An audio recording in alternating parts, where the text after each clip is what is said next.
What's up, everybody? Welcome back. This is JR with the JR Wisdom Channel. Once again, I appreciate you guys for tuning in. And if this is your first time checking out one of my videos, make sure you guys hit that subscribe button along with the bell. That way you receive all the notifications for all of my future videos that have content like this. So with that being said, let's hop right into it. So today I'm gonna be doing a reaction on a video, Entrepreneurs and Cars. He did basically about 4 things that make you attractive to women. I think it's a pretty cool video, but you know, he's probably gonna be covering the basics on it, is what I'm assuming. But we'll just see what he has to say. So let's jump right into it. A lot of requests from you guys to do videos on how to be more attractive to women. So in this video, I'll be answering those requests with 4 tips that will help you become more attractive to women. Now, whenever I do these sorts of videos, I'll often lay out my ideas, I'll do some research, and I actually went in and I Googled how to be more attractive to women. And what I found was a bunch of articles written by women telling guys how to be more attractive with tips like be feminine, connect with your female nature, brush your teeth. Gee, thanks, Mom. Be willing to cook 3 times a week. And my all-time favorite, and I'm not going to lie, I actually found this, was care about our opinions more than your friends. Gentlemen, let's connect with some masculinity and talk about real ways that you can be more attractive to women. Tip number 1, competency. Women love a competent man. What do I mean by that? I don't mean that you need to know how to finish a basement or add another addition to the home. I'm talking about basic stuff. If you get a flat tire, do you know how to take the tire off and swap it out? If you have an engine problem and steam starts coming up from underneath the hood, do you know what to look for and who to call? If the furnace dies in the wintertime, do you sit there looking at the ceiling thinking about what's wrong and have to rely on her to call her dad to get the problem fixed? Guys, you need to understand the nature of women and competency and how attractive that is to women. Be a competent man and she will climb all over you, I promise, fellas. Gentlemen, tip number 2. So that competency thing goes along with being resourceful, obviously. I can't say how many times I post about this on social media. I can't say how many times I see women that I know for sure are in relationships and or married asking for a man to do certain things that you would think the boyfriend or the husband should be taking care of as far as being resourceful. There are women that take care of everything. Like I said, for those of you who know, I do credit, I'm a real estate agent, things like that. 9 out of 10 times it's a woman that's actually pushing the relationship forward, trying to do better, and the guy is just sitting back behind her like, I'm gonna follow you. You know, my old lady just bought us a house. You know, she's gonna buy us a house, everything's gonna be fine. She's making everything better, she's getting the bank account, she's getting her credit together. I'm just sitting back watching her, letting her do everything.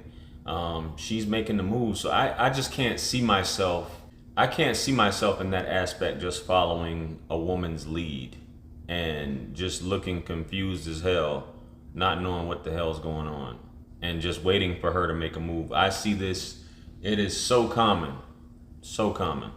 So yeah, guys, know what you're doing.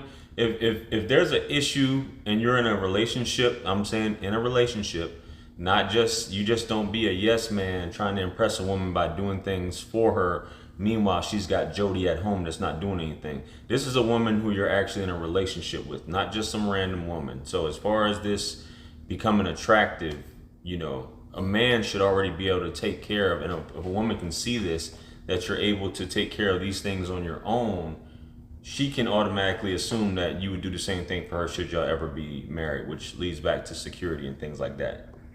A lot of junk mailed to me from people that want me to take a look at their products and review it and mention it to you guys on this channel. This video is actually sponsored today by the good folks at Tactical Soap. In the mail, I got this stuff from Scott along with a note indicating to me why he created this product and why he thinks I would like it. Normally, I just discard this sort of stuff, but to be honest with you, I really enjoyed reading his note. This is a guy that was going through divorce, became red-pilled, and decided to create his own business. And what he made was basically handmade soap that was infused with pheromones. Of course, if you look at the title of all the soaps, we've got Bond, we've got Maverick, and Durden. He was inspired by Fight Club. So we've got handmade soap infused with pheromones that actually attract women. The formula was made by a clinical psychologist that did his PhD in the effects of pheromones. They're handmade, they're natural, they don't have any of those nasty chemicals, including those words that you can't even pronounce that you see on some fragrant soaps, which actually lower men's testosterone, which is something, fellas, you don't want. Other soaps out there will get you clean. This stuff will get you dirty. Now, the one that I've been using is the Bond, which has activated charcoal on it. It smells great. Let me tell you a story. He actually sent me a link to a study with the pheromones, and they compared back-to-back identical twins in a hurry date scenario, one with the pheromone soap and one without, and he found that the twin with the pheromones actually got more numbers. Now, I don't have an identical twin to test that theory, but what I did is I started using the soap, didn't tell my girl about it. I was walking in a grocery store with her, and I came to an abrupt halt to talk to her. She was doing something, and of course, as you're walking, you stop, you're gonna get a little bit of a waft come off your body. I showered 12 hours earlier in the morning. Her eyes light up, did one of these, and she smiled and she said, "What's that smell?" And she was like immediately turned on. I could tell. As I'm walking away, of course, she does the cupping. Guys, this stuff works. There's a link in the for free. It's definitely the best value. I've tried 2 of these. The one that I've been using the most, again, is the Bond. We've got Bond. We've got Maverick, of course, inspired by Top Gun. And we've got Durden. And you know what that's from. Stuff is great. It's high quality. Doesn't have any nasty stuff in it that's going to lower testosterone. Go check it out. Gentlemen, this is tip number 3. Most guys already know that we're attracted to the Coca-Cola bottle shape, the hourglass shape. But what most men don't grasp or understand is that women are attracted to men with the golden ratio, which is 1.6. It's basically a V-taper, shoulders down to waist. If you measure your waist from end to end and then your shoulders to end, you want that to be about 1.6 times what the waist ratio is. Abs are made in the kitchen. You're going to have to be attentive to what you shove in your face, nutrition, and how you eat. The other part, the shoulders and the back, of course, are going to come from heavy pull-ups or pull-downs if you're using a rope, and of course, military or shoulder presses. My favorite's the Arnold press, where you have the dumbbells basically in front of your face. You bring them up and back down again. Now, let me share the story with you actually to prove the significance of this. This was many, many moons ago. I was dating this girl, and she told me a few months into dating, I had drawn a picture of you before I had met you, and I thought, well, that's pretty incredible. How does anybody even know how to do that?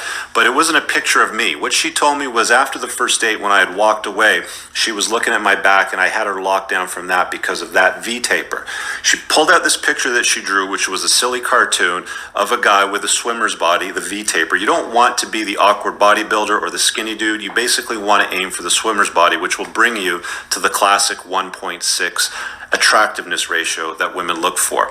Again, pick up heavy stuff, make sure you take care of your shoulders and the back at the gym, don't ignore those, and the abs are made in the kitchen. All right, and No, I just didn't want to comment really on the soap part because it was more of an advertisement. Of course, women love a man that smells good, but at the same time, they'll say these are things that I guess are a plus, but a lot of times women overlook this, but I know for sure women love a man that smells good. I'm a person who loves to smell good. I have basically the same type of soaps, which I might link that video at the end.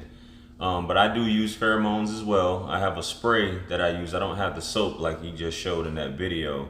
That is something that helps out as well. But just being a good smelling man, making sure that you smell good at all times. Some women love dudes that smell like they're fresh from outside too.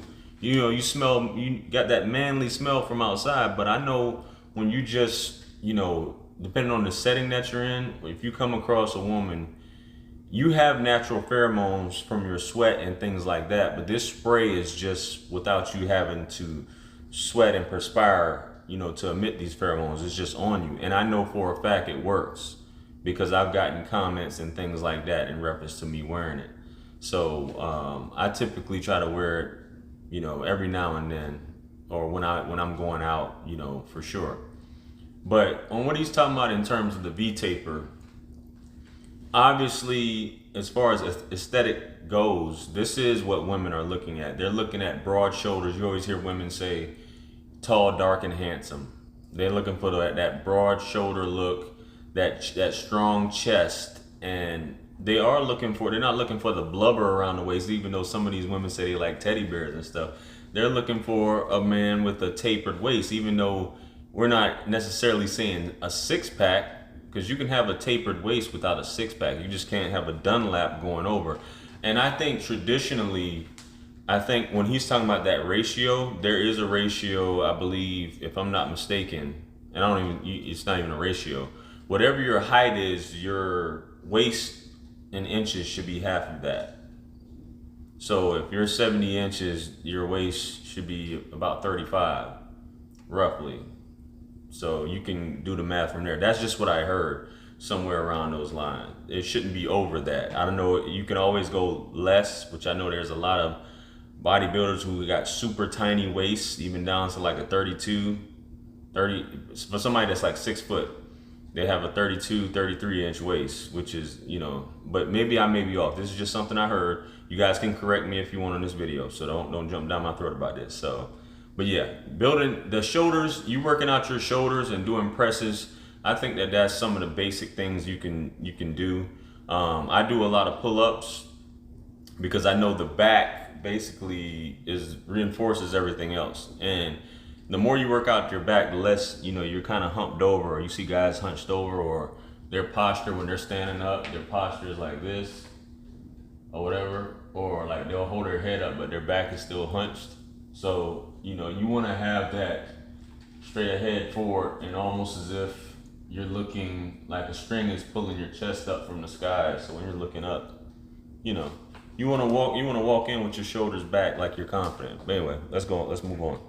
Last but not least, fellas, number 4. And this is probably the easiest one for me to say, but it's going to be the hardest one for you guys to do if you want to be more attractive to the opposite sex. And that's ditching the zeros that are in your life. If you want to be a hero, you're going to have to ditch the zeros. I know quite often when I talk to guys, whether I'm doing coaching or mastermind groups, there's people that are in their lives that just shouldn't be there. They've overstayed their welcome. You know who these people are. They're not adding any value to their life. They're energy vampires. They're draining you. These are people that you want to move past and let go of. That is just the nature of life, fellas. You're not going to be around the same people that you were with in high school, in your 20s, 30s, and 40s and 50s. As time goes on, you're going to update your belief system and you're going to update your circle of influence. It's extremely important for guys to recognize and move past people that are holding them back. You've either got anchors in your life or you've got people that are going to pull you forward. And if you have anchors in your life, women spot that, because again, they're not just looking for competency, but they're looking for social cues of your ability to surround yourself with excellence. Hope that helps, guys. I'd love to hear your comments below. All right, guys, so what do you guys think about the video? 4 things. I think it's, in my opinion, it's pretty simple things. It's something that's a plus. It won't necessarily make or break you, but I understand that's his opinion. Let me know you guys' thoughts below. Leave your comments below. I respond to all my comments. And make sure you guys like, share, comment, and subscribe as well to my channel. Hit me up on Calendly if you want to book a one-on-one with yours truly. For all of my books and merch, check me out on jrosswriting.com. And if y'all think if there's any topics you'd like me to discuss or anything that you see or any advice as far as to help expand my channel, because I'm trying to hit this next milestone of 10,000 subscribers. Any advice you guys can offer, I would greatly appreciate it. Once again, I appreciate you guys for tuning in. Peace be upon you in the mercy and blessings of the Almighty, and I will see you guys soon. I'm out. Peace.